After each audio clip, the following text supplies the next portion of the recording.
नमस्कार विद्यार्थी मित्रांनो, इम्पेरियल टेक्निकल या यूट्यूब चॅनलमध्ये आपलं पुन्हा एकदा स्वागत आहे. मित्रांनो, आतापर्यंत आपण सॉफ्टवेअरबद्दल माहिती मिळवली. आता आपण हार्डवेअरबद्दल माहिती मिळवणार आहोत.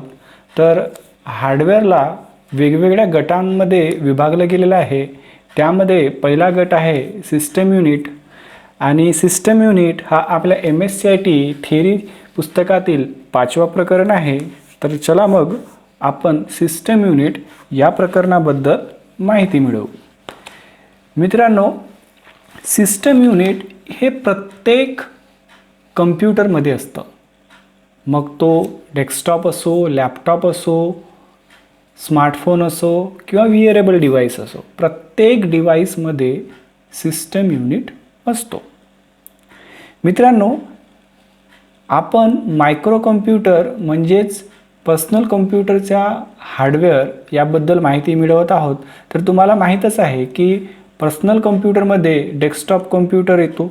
आता डेस्कटॉप कम्प्युटरचा सिस्टम युनिट कसा असतो, कुठं असतो? तर साहजिक आहे, मॉनिटरच्या बाजूला ज्याला आपण CPU म्हणतो तोच डेस्कटॉप कम्प्युटरचा सिस्टम युनिट आहे.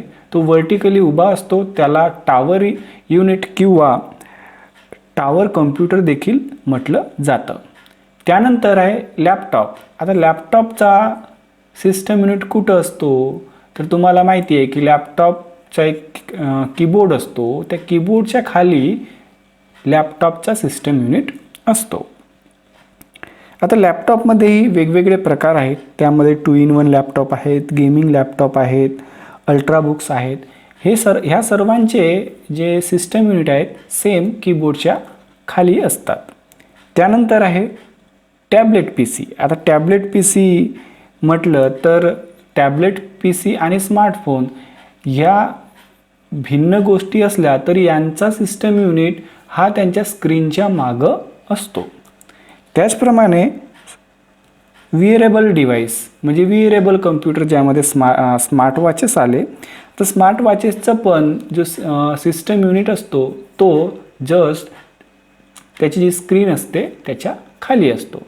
आता हे जे प्रत्येकाचे जे सिस्टम युनिट आहेत हे त्याच्या साईजनुसार असतात. आणि या प्रत्येक सिस्टम युनिटमध्ये काही गोष्टी कॉमन असतात. तर त्या कोणत्या आहेत? तर सर्वात आधी आहे सिस्टम बोर्ड.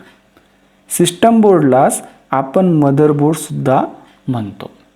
मित्रांनो, डेस्कटॉप कम्प्युटर असो, लॅपटॉप असो, टॅबलेट, स्मार्टफोन किंवा विअरेबल डिव्हाइस ह्या प्रत्येक डिव्हाइसमध्ये सिस्टम बोर्ड असतो. पण तो सिस्टम बोर्ड त्याच्या आकारानुसार असतो. आता सिस्टम बोर्ड जसं मी म्हटलं मदरबोर्ड. तर मदरबोर्डमध्ये सॉकेट्स, स्लॉट्स आणि बस लाईन्स ह्या 3 गोष्टी प्रामुख्याने येतात. आता सॉकेट्स म्हणजे काय? तर सिस्टम बोर्डमध्ये अनेक प्रकारचे कंडक्टर, चिप्स, ICs ह्या गोष्टी अटॅच्ड असतात, माउंट असतात. आणि त्या गोष्टी ज्या ठिकाणी माउंट आहेत त्या जागेला सॉकेट म्हणतात. त्याचबरोबर स्लॉट. तर स्लॉट म्हणजे काय? आपण एक्सटर्नली एखादी वस्तू किंवा एखादा डिव्हाइस तिथं कनेक्ट करतो अशा ठिकाणाला स्लॉट्स म्हणतात. आणि बस लाईन म्हणजे काय? तर सॉकेट्स आणि स्लॉट्स ह्या सर्व गोष्टींना जोडण्यासाठी, प्रत्येक छोट्या छोट्या पार्टला जोडण्यासाठी एक रेषा असते. त्याच रेषेला बस लाईन्स म्हणतात. ह्या तिन्ही गोष्टी सिस्टम बोर्डमध्ये येतात. मित्रांनो, आता आपण पुढं मायक्रो प्रोसेसर या चिपबद्दल माहिती मिळवू.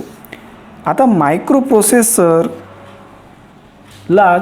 सेंट्रल प्रोसेसिंग युनिट देखील म्हटलं जातं.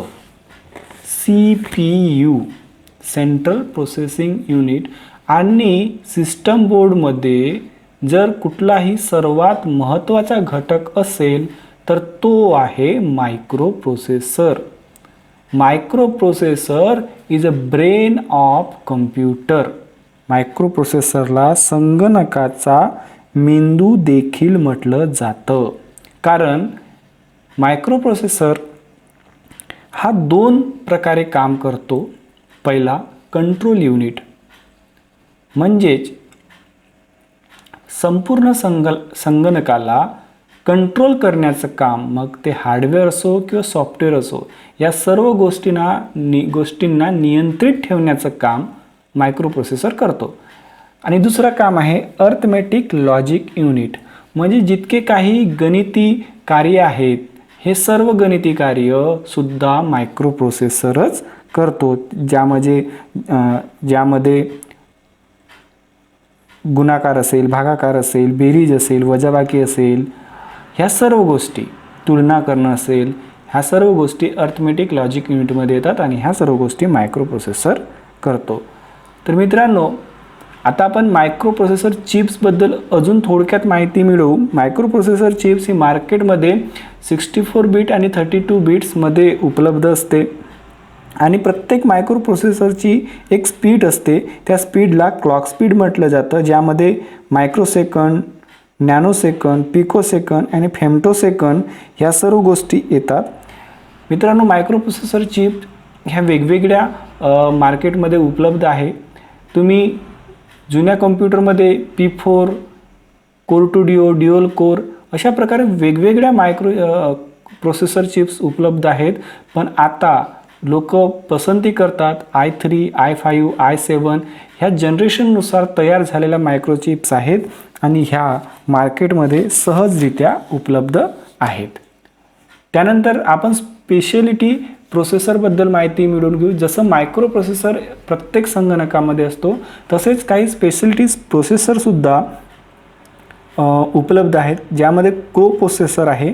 को प्रोसेसर किंवा ग्राफिक्स प्रोसेसरही आपण ज्याला म्हणतो, अशा ठिकाणी ह्या प्रोसेसरचा वापर होतो ज्या ठिकाणी सर्वात जास्त ग्राफिकल कंटेंटची उभारणी केली जाते. जसं गेम क्रिएशन असेल, व्हिडिओ मेकिंग असेल किंवा अजून मोठे मोठे ग्राफिक्स ज्या ठिकाणी तयार केले जातात, अशा ठिकाणी ग्राफिक प्रोसेसरचा वापर किंवा GPU ग्राफिक्स प्रोसेसिंग युनिटचा वापर केला जातो. आणि मित्रांनो, सर्वात महत्त्वाचं म्हणजे ज्या आपल्या कार आहेत, व्हेइकल्स आहेत, यामध्ये सुद्धा काही व्हेइकल्समध्ये प्रोसेसरचा वापर केला गेलेला आहे. आता यानंतर आपण पुढं मेमोरीबद्दल माहिती मिळवू.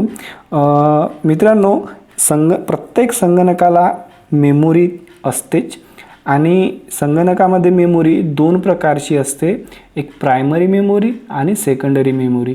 तर सेकंडरी मेमोरीबद्दल आपण पुढच्या प्रकरणात माहिती मिळवू. सध्या आपण प्रायमरी मेमोरीबद्दल माहिती मिळवूया. मित्रांनो, प्रायमरी मेमोरीमध्ये रॅम आणि रोम ह्या 2 प्रकारच्या महत्त्वाच्या मेमोरीज आहेत. तर सर्वात आधी आपण रॅमबद्दल माहिती मिळवू. रॅमचा अर्थ आहे रँडम ॲक्सेस मेमोरी. ही संगणकाची प्रायमरी मेमोरी मानली जाते. ह्याच मेमोरीला टेम्पररी मेमोरी किंवा ओलाटाईल मेमोरीसुद्धा म्हटलं जाते. मित्रांनो, जोपर्यंत आपला संगणक सुरू आहे तोपर्यंत ही मेमोरी डाटा स्टोअर करून ठेवते, पकडून ठेवते आणि एकदा जर संगणक बंद झाला तर ही मेमोरी तो डेटा सोडून टाकते. म्हणून ह्या मेमोरीला प्रायमरी मेमोरी असं म्हटलेलं आहे. त्यानंतर आहे रोम रीड ओन्ली मेमोरी. या मेमोरीमध्ये आपण कुठलीही गोष्ट सेव्ह करू शकत नाही आणि इतर सेव्ह असलेल्या गोष्टींना आपण एडिट देखील करू शकत नाही. म्हणून अशा मेमोरीला रोम मेमोरी म्हटलं आहे, रीड ओन्ली मेमोरी. त्यानंतर आहे flash memory. Flash memory is a combination of RAM and ROM. ही जी फ्लॅश मेमोरी आहे ही रॅम आणि रोम ह्या दोन्ही गोष्टीचं काम एकत्रितपणे करते, म्हणून हिला combination of RAM and ROM असं म्हटलेलं आहे. त्याच्यानंतर आहे एक्सपेन्शन स्लॉट्स आणि कार्ड्स. मित्रांनो, प्रत्येक कम्प्युटरमध्ये बाह्य रूपाने जर आपल्याला काही गोष्टी कनेक्ट करायच्या असतील तर आपण एक्सपेन्शन कार्ड्सचा वापर करतो आणि हे जे एक्सपेन्शन कार्ड्स आहेत हे एक्सपेन्शन स्लॉट्समध्ये जोडले जातात, ज्यामध्ये एक्सपेन्शन नेटवर्क इंटरफेस कार्ड असेल, वायरलेस नेटवर्क असेल, ग्राफिक्स कार्ड असेल, ह्या सर्व गोष्टी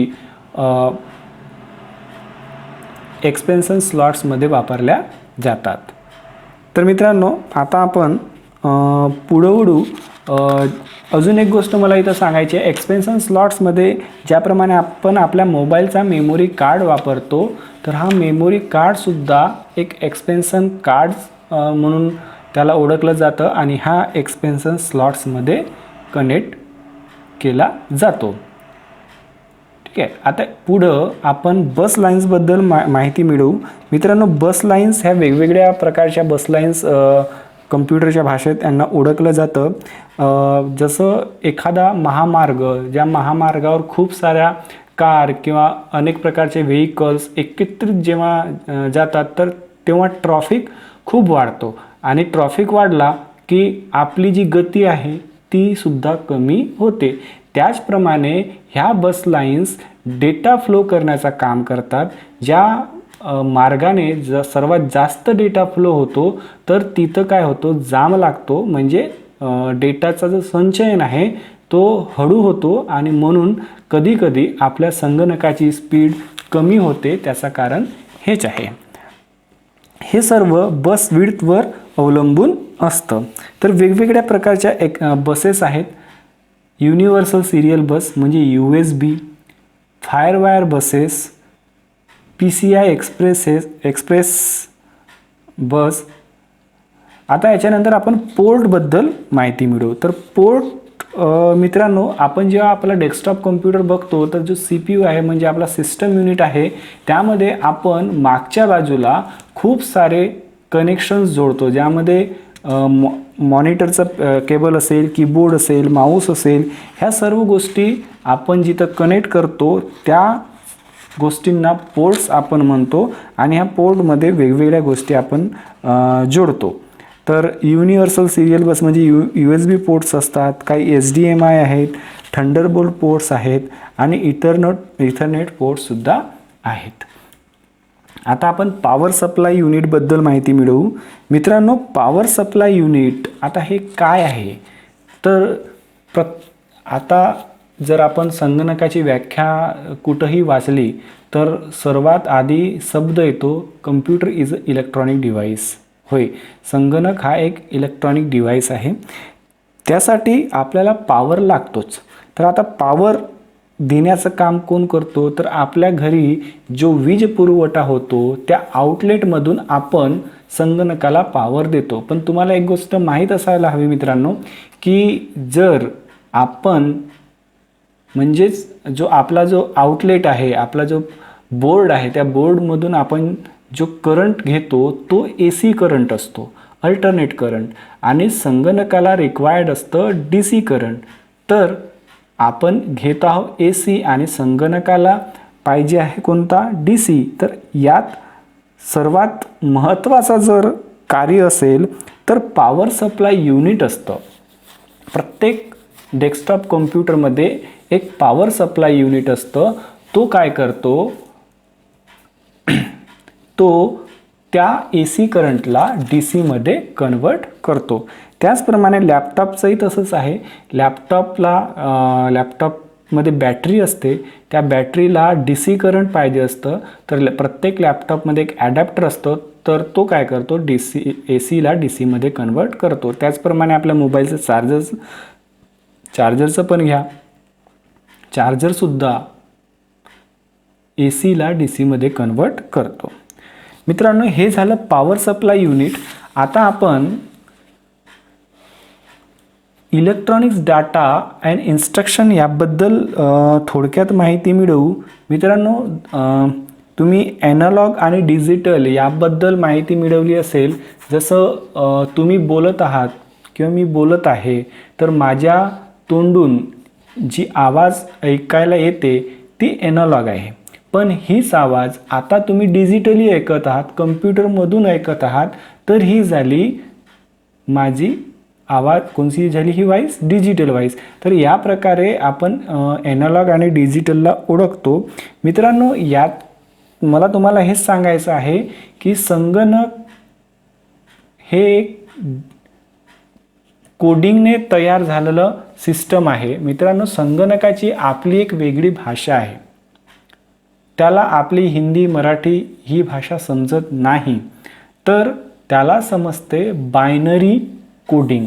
तर बायनरी नंबर्स म्हणजे फक्त त्याला 1 आणि 0 ह्या दोनच गोष्टी समजतात. तर हे जे 1 आणि 0 आहे याला बीट म्हणतात. आणि जेव्हा हेच 1 आणि 0 8च्या गटामध्ये येतात, ग्रुप ऑफ 8s, तर ह्या ग्रुप ऑफ 8sला बाईट म्हणतात. तर अशाच बाईटने संगणकाची भाषा तयार झाली आहे.